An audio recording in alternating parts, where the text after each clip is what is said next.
और मेरठ से बड़ी खबर आ रही है। केंद्रीय राज्य मंत्री संजीव बालियान का बड़ा बयान है। संजीव बालियान ने पश्चिमी यूपी को अलग प्रदेश बनाने की मांग की है। मेरठ हो अलग प्रदेश की राजधानी, ये संजीव बालियान का कहना है। पश्चिमी यूपी अलग बन गया तो ये देश का सबसे अच्छा प्रदेश होगा।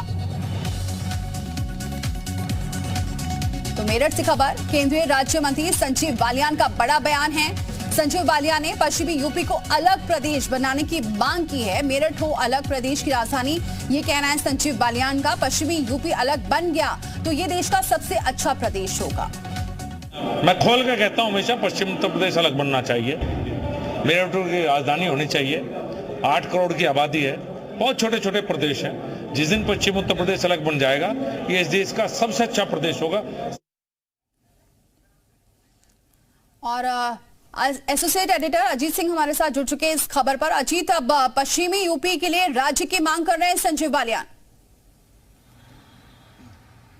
देखिए, बिल्कुल संजीव बालियान पश्चिमी उत्तर प्रदेश के बड़े जाट नेता भी हैं, केंद्रीय मंत्री भी हैं। तो देखिए, उन्होंने जाटों के सम्मेलन में यह बात उठाई हो। देखिए, वैसे उत्तर प्रदेश में 4 भागों में बांटने की बात पहले जब मायावती सरकार थी तो उन्होंने रुहेलखंड, बुंदेलखंड, पूर्वांचल, पश्चिमांचल, अवध 4-5 भागों में बांटने की सिफारिश की थी केंद्र सरकार को, लेकिन वो मंजूर नहीं हुआ। लेकिन उत्तर प्रदेश की जो बीजेपी है या सरकार है, उसका सीधे तौर पर हमेशा से एक ही व्यू रहा है कि हम बंटवारे में भरोसा नहीं रखते। लेकिन संजीव बालियान सीधे तौर पर यह कह रहे हैं कि पश्चिमी उत्तर प्रदेश अलग हो जाएगा तो देश का सबसे अच्छा राज्य हो जाएगा और मेरठ उसकी राजधानी बननी चाहिए। तो इसकी डिमांड देखिए, मेरठ में हाईकोर्ट को लेकर भी बहुत लंबे समय से जो है अधिवक्ताओं की भी मांग होती रहेगी। इलाहाबाद हाईकोर्ट को, प्रयागराज हाईकोर्ट को मेरठ में शिफ्ट किया जाए, इसकी एक अलग कोर्ट बनाई जाए। हालांकि वो भी अभी पूरी नहीं हो पाई। तो अब संजीव बालियान ने एक नई बहस छेड़ दी है 2024 के लोकसभा चुनाव से पहले, क्योंकि जाट सम्मेलन था, जाटों के बड़े, अगर पश्चिमी उत्तर प्रदेश में देखा जाए तो संजीव बालियान हो या भूपेंद्र चौधरी हो जो मुरादाबाद से आते हैं, बीजेपी के प्रदेश अध्यक्ष हैं, तो जो जाट नेता हैं वो अपने को कहीं ना कहीं एकजाई होते नजर आ रहे हैं, क्योंकि उनको लगता है कि हम एकजुट होंगे, हमारी बिरादरी हमारे साथ होगी तो हमारी अहमियत भी बनी रहेगी, चाहे वो जिस दल में भी हो। क्योंकि देखिए, जयंत चौधरी भी वही है, इसलिए बीजेपी बार बार कहती है कि जयंत चौधरी को हम अपने साथ लाएंगे। तो अब संजीव बालियान ने इस सम्मेलन के बाद एक नई बात बोल दी है, नई बहस छोड़ दी है कि पश्चिमी उत्तर प्रदेश को उत्तर प्रदेश से अलग होना चाहिए। और वो तर्क दे रहे हैं दीपाली की, और छोटे छोटे राज्य हैं, उत्तराखंड है, हिमाचल है, मणिपुर है, जो छत्तीसगढ़ है, उसका तर्क भी दे रहे हैं कि और छोटे छोटे राज्य हैं तो पश्चिमी उत्तर प्रदेश भी अलग राज्य होना चाहिए और मेरठ उसकी राजधानी होनी चाहिए। हालांकि भारतीय जनता पार्टी की तरफ से या बीजेपी की तरफ से संजीव बालियान के बयान पर कोई रिएक्शन, अभी तक कोई बड़ा रिएक्शन देखने को नहीं मिला है, ना ही विपक्ष ने इस पर कोई रिएक्शन किया है। तो अब ये देखना होगा कि ये बयान संजीव बालियान का है, एक बतौर जाट नेता उनका बयान है, या फिर भारतीय जनता पार्टी के बड़े नेता के तौर पर बयान है। इसकी स्थिति भारतीय जनता पार्टी स्पष्ट कर पाएगी। हालांकि अभी तक बीजेपी की तरफ से कोई आधिकारिक बयान संजीव बालियान के बयान को लेकर नहीं आया है। दीपाली, लेकिन अजीत, अगर क्या ये माना जाए कि 2024 चुनाव को लेकर ये बयान काफी मायने भी रखेगा, क्योंकि बीजेपी का भी सारा फोकस बहुत ज्यादा पश्चिमी यूपी पर भी है, क्योंकि किसानों की नाराजगी देखी थी पिछले कुछ दिनों में।